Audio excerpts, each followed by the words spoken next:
नमस्कार मित्रांनो, आज आपण काळजाला भिडणारा असंविधानिकरित्या झालेला विषयावरती या सांगोला नगरपालिकेतील आणि सांगोला तालुक्यातील महिला बंधू भगिनी विद्यार्थी आणि छत्रपती शिवराय महाराज त्याचबरोबर जे काय समाज मंदिर आहेत या अस्मितेला कलंक लावणारी गोष्ट आम्ही तुमच्या समोर मांडणार आहे। जे तालुक्यातील संगम ब्रँडी आहे ते संगम ब्रँडी असंविधानिकरित्या तालुक्यामध्ये आहे। संगम ब्रँडी म्हणजे नेमकं काय? दारूचं दुकान, संगम ब्रँडी दारूचं दुकान, त्याच्याच कडेला शाळा आहे, तिथं छत्रपती शिवरायांची मूर्ती आहे, तिथंच मसोबा मंदिर आहे, त्याचबरोबर तिथंच मस्जिद आहे, तिथंच नगरपालिका आहे। त्या दुकानाच्या समोरनं बाया माणसं लेकरं बाळं येत असतात, अनेकरित्या तिथं व्यवसाय चालू असतात आणि कडेच्या व्यवसायधारकावर या दारूच्या दुकानाचा मोठा प्रभाव होत आहे। त्यामुळं सांगोला नगरपालिकेचे सन्माननीय गवळी साहेबांनी सुद्धा सकारात्मकरित्या त्यांना आम्ही अर्ज दिलेला आहे। त्यांनी तो PDF करून अर्ज एक्साईज विभागाला पाठवलेला आहे।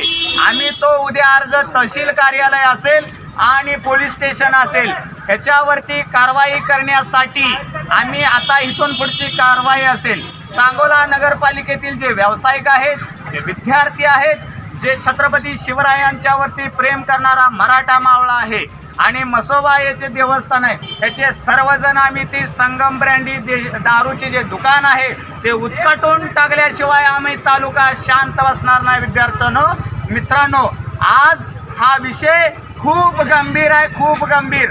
त्यामुळे कॅन्सर, अनेक रोग, अनेक व्यसनाधीनता वाढत आहे। त्यामुळं संगम ब्रँडीच्या मालकाला सुद्धा मला सांगायचं आहे, तुम्हाला 4 ते 5 दिवसाचा अल्टिमेटम आहे।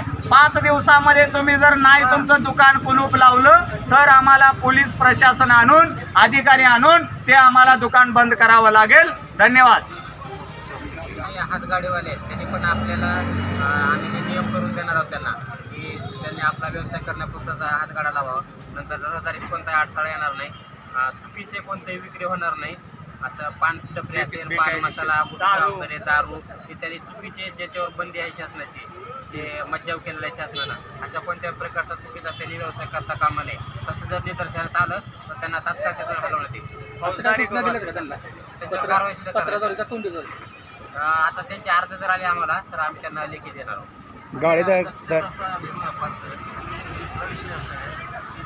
दाक्षराज करणारी लोक आहेत, त्याच्याबरोबर तुम्ही 3 नंतर किंवा 4 नंतर 30 रुपये परत आकारले जातात। आम्ही त्याची माहिती घेतली तर त्यांचं आमचं जे पावती करणारे व्यक्ती आहे त्यांचं म्हणणं आहे की सकाळी त्यांचा वेगळा व्यवसाय असतो, संध्याकाळी ते वेगळा व्यवसाय होतात, पण आम्ही त्यांना आता सूचना दिल्या आहेत की त्यांची कोणी एकच पावती करा। करेक्ट, बरोबर। हे ठरवलं कोण?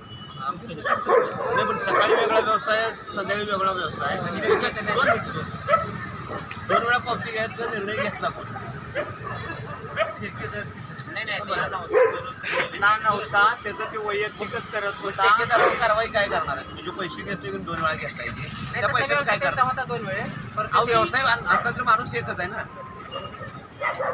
जागा एकच आहे। तुम्ही जागेचे पैसे घेणार का व्यवसायाचे पैसे घेणार आहे?